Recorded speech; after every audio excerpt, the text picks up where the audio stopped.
Imaginez un instant qu'on puisse pomper toute l'eau de l'Atlantique. Combien d'épaves y trouverait-on? Combien de navires disparus apparaîtraient alors? Il est certain qu'on aurait beaucoup d'histoires à redécouvrir. À nouveau aujourd'hui, j'aimerais qu'on parle d'un transatlantique oublié. L'histoire ne l'aurait probablement pas retenu s'il n'avait pas joué un rôle crucial dans le sauvetage des passagers du Titanic. Je veux bien sûr parler ici du Carpathia. Si on se souvient qu'il récupéra les quelques 700 survivants du Titanic, vous êtes-vous déjà demandé ce qu'il est devenu ensuite? Non? Eh bien, voici ce que je sais de son histoire et du récit de son naufrage. Le Carpathia est donc un paquebot de la Cunard Line. Un Cunardeur, comme on dit dans le jargon. C'est un petit navire, dernier d'une fratrie de 3 liners, construits sur le même plan, l'Hivernia et le Saxonia mis en service en 1899. Le 10 septembre 1901, dans le chantier Swan Hunter de Wallsend, au sud de l'Angleterre, on pose donc sa quille. Le Carpathia mesure alors 170 mètres de long, 19 de large, 3600 tonnes. 3 ponts permettant d'embarquer 1700 passagers, dont 300 membres d'équipage. Il n'est pas destiné à être un navire de luxe et dispose donc de 2 classes, seconde et troisième classe. On le met à l'eau en août 1902. On y installe ses chaudières et ses décorations. On y place sa seule cheminée centrale rouge et noire et il est prêt à être livré fin avril 1903. Ses aménagements sont très simples, mais on trouve tout de même des panneaux de bois au mur et au plafond. Les 2 salles à manger, des secondes et troisième classes, sont avec des grandes tables communes et les fauteuils sont fixés au sol.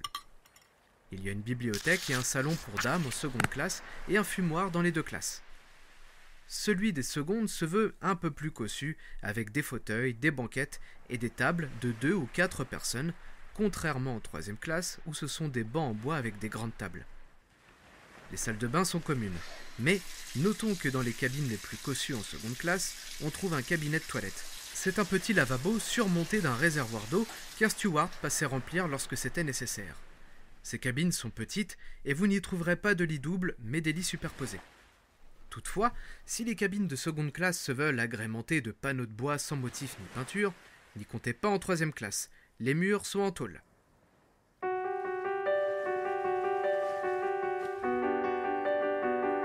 Le Carpathia effectue son voyage inaugural vers Boston le 5 mai 1903. Il dessert principalement la ligne de Liverpool à Boston via Queenstown, la majeure partie de l'année, et fait parfois Liverpool-New York l'été et en quelques occasions, pendant l'hiver, New York, Fiume en Croatie et Trieste en Italie. C'est un navire robuste et confortable qui remplit pleinement ses fonctions. Il n'a nullement la vocation de battre des records de vitesse et navigue donc avec une moyenne de 14 nœuds propulsés par ses 2 hélices et des machines à quadruple expansion. Parmi les passe-temps proposés à bord, on y trouve un orchestre. Ici encore, un lien le rattache au Titanic.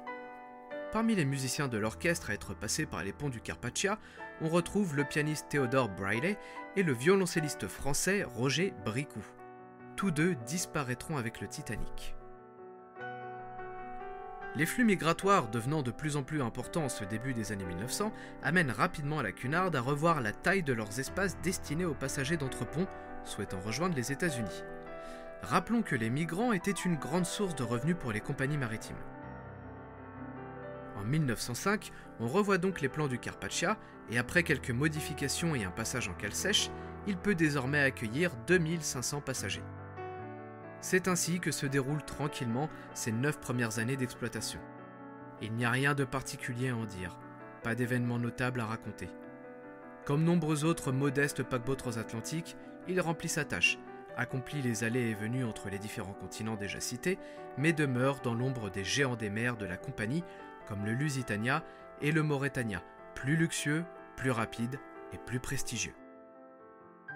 Il aurait pu demeurer ainsi et rester un simple nom aujourd'hui rayé sur un registre maritime comme ses frères. Mais le 15 avril 1912 le fera entrer dans la postérité.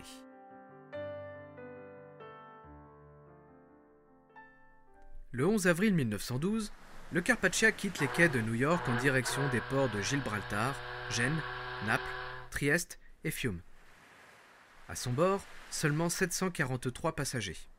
Le navire est bien loin de sa capacité maximale, mais c'est normal puisque les ports de destination ne sont pas des lieux de forte migration. Le capitaine Arthur Rostron, 43 ans, est à la barre. Celui-ci n'a pris le commandement du Carpathia que depuis le 18 janvier, après avoir été premier officier du Lusitania. Il est réputé enthousiaste et efficace, et son efficacité va justement être démontrée. Le 14 avril, peu avant minuit, l'opérateur radio du Carpathia, Harold Cotham, s'apprête à éteindre son poste Marconi pour aller se coucher. Il est sur le point de retirer son casque lorsqu'un message de SOS se fait entendre. Incrédule, il entend le CQD, Come Quick Distress du Titanic, qui réclame qu'on lui vienne en aide rapidement. Jack Phillips, à bord du Titanic, décrit la situation. Ils ont heurté un iceberg et le Titanic coule par l'avant. Cotham avertit le premier officier du Carpathia. Tous deux réveillent alors Rostron, qui immédiatement déroute son navire et se dirige vers les coordonnées du Titanic. Il ordonne de pousser les machines à leur maximum. La nuit est glaciale. La température de l'eau ne dépasse pas les 4 degrés. Il est à environ 60 000 marins, soit 110 km des lieux du drame.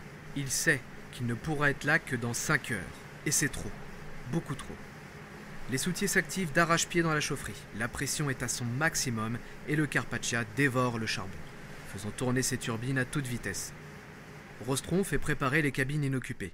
Il fait réveiller tous les cuisiniers et leur ordonne de préparer des soupes et potages bien chauds. Des tas de couvertures sont préparés dans le fumoir de seconde et troisième classe. Le médecin de bord se prépare et afin de lui porter assistance, on fait réveiller les autres médecins parmi les passagers. On demande aux passagers réveillés par tout ce tintamarre de rester dans leur cabine afin de ne pas gêner l'organisation et le sauvetage à venir. Rostron fait préparer des cordes, des échelles et fait débâcher les canots afin que toute aide puisse être apportée aux naufragés. Tout le mobilier de pont est évacué, rien n'est laissé au hasard. Personne ne sait combien de survivants vont prochainement monter à bord. Mais tous se tiennent prêts et scrutent l'horizon pendant que le Carpathia fend les flots à toute vitesse, projetant son panache de fumée noire bien haut dans le ciel de cette nuit très sombre, puisque sans étoiles. Les heures défilent à une vitesse folle pour Rostron, qui ne perd pas une minute. On lui rapporte que le Carpathia a atteint la vitesse de 17,5 nœuds, un record pour le navire. Néanmoins, les nombreuses glaces sur sa route l'obligent souvent à ralentir afin de manœuvrer. Depuis 2 heures du matin, Harold Cotham est sans nouvelles de Jack Phillips. La voix du Titanic s'est tue, au milieu de la nuit, laissant planer le pire pour ses 2200 passagers. Il communique à présent avec l'Olympique, frère jumeau du Titanic, qui fait son maximum pour arriver sur les lieux du drame. Et c'est enfin, vers 4 heures du matin, que le veilleur aperçoit la lampe du premier canot du Titanic.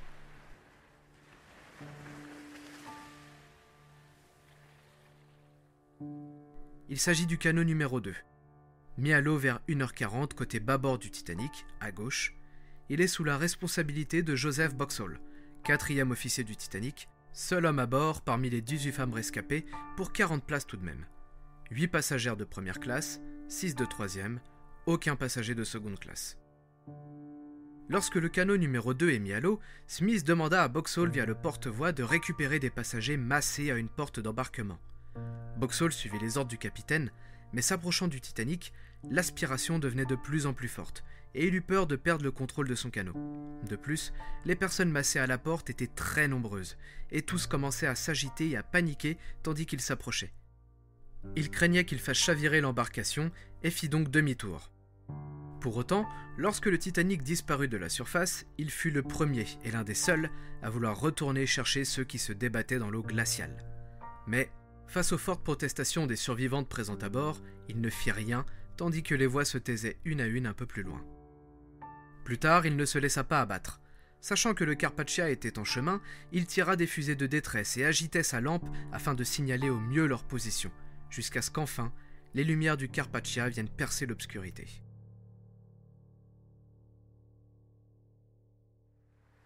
Une fois monté à bord du Carpathia, Boxall va à la rencontre de Rostron afin de lui annoncer la perte du Titanic et ses nombreuses victimes. Petit à petit, les canots, la plupart à moitié vides, atteignent le Carpathia et les survivants sont montés à bord.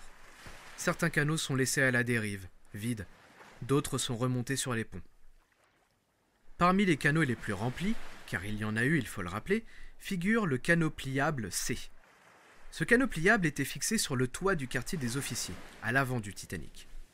Sa capacité était moins importante que les autres canots, mais on pouvait y faire monter 47 personnes. Il sera chargé de 40 rescapés et mis à l'eau entre 1h40 et 2h du matin. Il contient essentiellement des femmes et enfants. 31 femmes de 3e classe, des enfants de moins de 12 ans, 6 membres de l'équipage. Il est l'avant-dernier canot à avoir été mis à l'eau sur le Titanic. Pourquoi je vous parle de ce canot en particulier ? Eh bien parce qu'à son bord se trouve entre autres Bruce Ismay, le président de la White Star Line, dont le témoignage sera essentiel lors de la commission d'enquête sur le naufrage. J'aimerais ici simplement nuancer le tableau quant à ce personnage. On se souvient de lui comme un lâche, hautain, la mauvaise personne qui aurait incité le capitaine à pousser le Titanic à pleine vitesse, ce que tout le monde faisait sur cette portion au passage, iceberg ou non d'ailleurs, et qui est monté dans un canot de sauvetage dès qu'il a pu. S'il a embarqué sur ce canot, c'est parce qu'il était jusque-là en train de faire monter les passagers dans les embarcations. Il ne s'est jamais dérobé et a aidé tout le monde, 1re classe comme 3e classe. Il est monté dans le dernier canot présent de ce côté, tribord, à la demande de Murdoch vraisemblablement. Sachez que c'est principalement la commission d'enquête américaine qui ternira l'image de Ismay, entre autres à cause d'intérêts financiers et politiques dus à l'IMM, International Mercantile Marine, sorte de conglomérat américain qui possédait beaucoup de compagnies maritimes, dont la White Star Line. C'est une longue histoire qui n'a pas vraiment sa place ici. De retour au Royaume-Uni, il sera accueilli en héros et son témoignage sera crucial. Il écrira également une longue lettre destinée à l'épouse de Thomas Andrews, architecte du Titanic, pour lui exprimer combien il appréciait son époux, son travail et sa sympathie. Les rescapés du canot C montent à bord du Carpathia vers 5h45 et le canot est abandonné en mer. Le sauvetage des survivants du Titanic durera jusqu'à 8h ce matin-là. Si l'Atlantique Nord se voulait calme et plate pendant que le Titanic sombrait, la houle s'était levée dans les premières minutes de l'aube, rendant difficile la progression des canots de sauvetage. Le dernier à monter à bord est Charles Lightoller, 2e officier du Titanic, qui après avoir dérivé une partie de la nuit sur le canot pliable B retourné, sera recueilli par le canot 12 peu avant l'arrivée du Carpathia. Quelques passagers du Carpathia assistent à ce triste spectacle. Ils ignorent encore qu'ils sont les témoins de ce qui deviendra le plus célèbre naufrage de l'histoire, éclipsant tous les autres, même 100 ans après, et que, à présent, tout drame maritime se mesurera en Titanic. Certains prennent alors des photos. Ce sont celles que vous pouvez facilement trouver sur Internet, comme celle de James et Mabel Fenwick, à bord du Carpathia, à destination de leur voyage de noces en Europe. Tous deux rapporteront ces précieux clichés, ainsi que le célèbre biscuit récupéré dans un canot de sauvetage du Titanic et conservé pendant près d'1 siècle dans une enveloppe en papier. Dans ce chaos organisé, on commence à établir la liste des passagers présents à bord. Margaret Brown, dit Molly Brown, passagère de 1re classe à bord du Titanic, aide les membres d'équipage du Carpathia à établir les listes et récolter les noms. Francophone et germanophone, elle est d'une grande aide pour la traduction.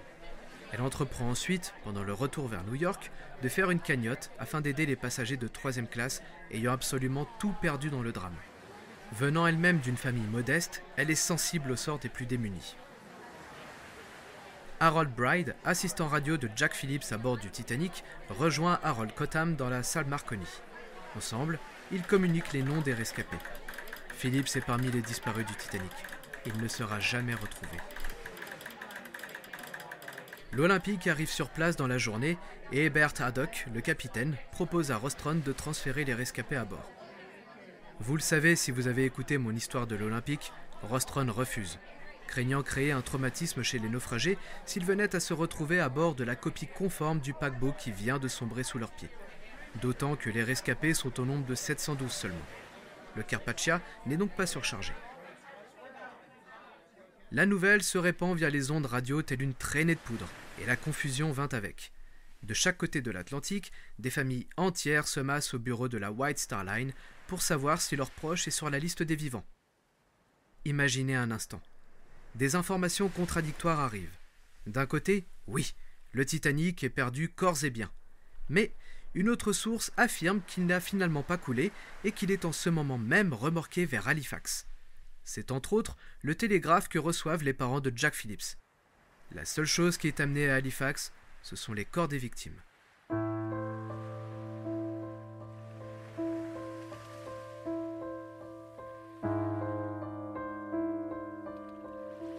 Le Carpathia arrive finalement à New York le 18 avril. Il s'amarre au quai de la Cunard, fait descendre les naufragés, puis les 13 canots du Titanic récupérés sont déposés au quai de la White Star, à l'endroit où aurait dû se trouver le Titanic. Le lendemain, Arthur Rostron et Harold Cotham sont entendus par la commission d'enquête américaine, présidée par le sénateur américain William Smith et assisté de 8 autres sénateurs, dont aucun n'est familier du domaine maritime. Rostron est félicité pour sa gestion du sauvetage par les personnes présentes dans la pièce. Lui et l'opérateur radio relatent ensemble les faits et actions prises et leurs interventions auprès des naufragés. Le 29 mai 1912, Arthur Rostron reçoit des mains de Margaret Brown, alors devenue présidente du comité des survivants du Titanic, une coupe d'argent pour le remercier du secours porté aux naufragés, et chaque membre d'équipage du Carpathia reçoit une médaille. Margaret Brown lui remet également un objet personnel, un petit pendentif en jade qu'elle avait ramené de son voyage en Égypte avant d'embarquer sur le Titanic et qu'elle gardait comme un porte-bonheur. La coupe peut être parfois visible au cours de certaines expositions dédiées au Titanic. Les honneurs de Rostron ne s'arrêtent pas là. Il est même reçu à la Maison-Blanche par le président William Howard et reçoit la médaille d'or du Congrès américain, plus haute distinction des États-Unis. Et voilà, le tout simple Carpathia que rien ne destinait à devenir célèbre est à présent sous les feux des projecteurs et son histoire est à jamais liée à celle du tristement célèbre Titanic. Ensuite, il reprit ses trajets habituels. Rostron est transféré sur d'autres navires de la Cunard. En 1914, la Première Guerre mondiale éclate. Le Carpathia est en mesure de transporter des troupes, beaucoup même. Il est prévu pour 3000 hommes, ou bien 1000 hommes avec leurs chevaux. Mais on décide de maintenir son service commercial. Il reste alors sur la route Liverpool-Boston-New York. C'est dangereux évidemment, et il échappe plusieurs fois à des sous-marins allemands. Afin de ne pas se trouver démuni en cas d'attaque, il était courant que les navires naviguent en convoi, de 3 ou 4 bateaux, parfois plus. L'histoire nous conduit alors au 15 juillet 1918. Le Carpathia quitte le port de Liverpool sous le commandement du capitaine William Prothero. À son bord, 220 personnes, dont seulement 57 passagers. Durant les 2 premiers jours, il navigue en convoi, puis il se sépare en 2 groupes. Le Carpathia est alors en tête d'un nouveau groupe de 7 bateaux. Afin d'éviter d'être pris en cible par un sous-marin, Prothero effectue des zigzags, comme le veut la procédure. Il est le plus gros navire de son escorte, et c'est sans doute pour cette raison qu'il se trouvera dans la mire du sous-marin allemand U-55. Il est aux environs de 9h15 le 17 juillet. Le Carpathia est à environ 200 km des côtes de l'Irlande. Surveillant l'horizon dans son lit de pie, le guetteur aperçoit alors une torpille en approche sur bâbord.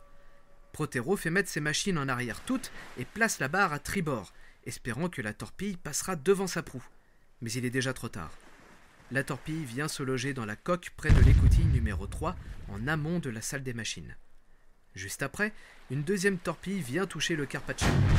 Celle-ci frappe le transatlantique au milieu de la salle des machines. L'explosion tue 5 soutiers et rend hors d'usage les machines et les installations électriques. 2 des canots de sauvetage ont également été détruits lors de l'attaque. Le Carpathia est paralysé et prend l'eau. La radio ne fonctionne plus. À l'aide des drapeaux, Prothero fait signaler aux autres navires qu'ils sont en détresse et qu'un sous-marin est présent dans la zone. L'information circule alors entre eux via les radios et le convoi prend la fuite à pleine vapeur. Les patrouilleurs prévenus mettent le cap en direction des coordonnées du Carpathia qui se signalent également en envoyant des fusées de détresse. Le Carpathia s'incline par bâbord avant.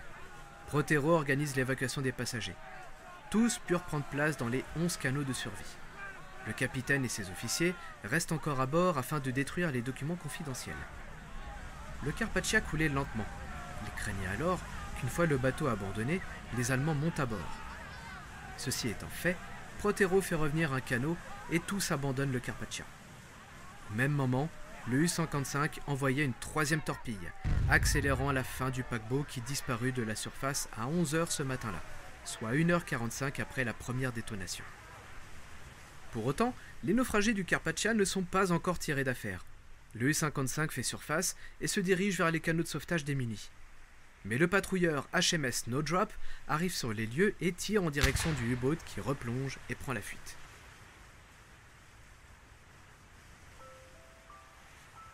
Ainsi se termine la carrière du Carpathia. En sombrant, il coula dans l'oubli. Ou presque. Il faudra attendre 1999 pour qu'on se mette activement à rechercher son épave. Probablement aidé par le succès du film Titanic de James Cameron, qui le replacera sous les projecteurs. Heureusement, en arrivant sur place, le HMS Snowdrop nota les coordonnées du lieu du naufrage, tout du moins la zone. Et dans cette zone, les sous-marins allemands avaient coulé énormément de bateaux. Ce n'est qu'en 2000 qu'ils identifient à l'aide du sonar une épave pouvant être, d'après ses dimensions, celle du Carpathia, par 155 mètres de fond. En août 2001, une première équipe de plongeurs descend sur l'épave.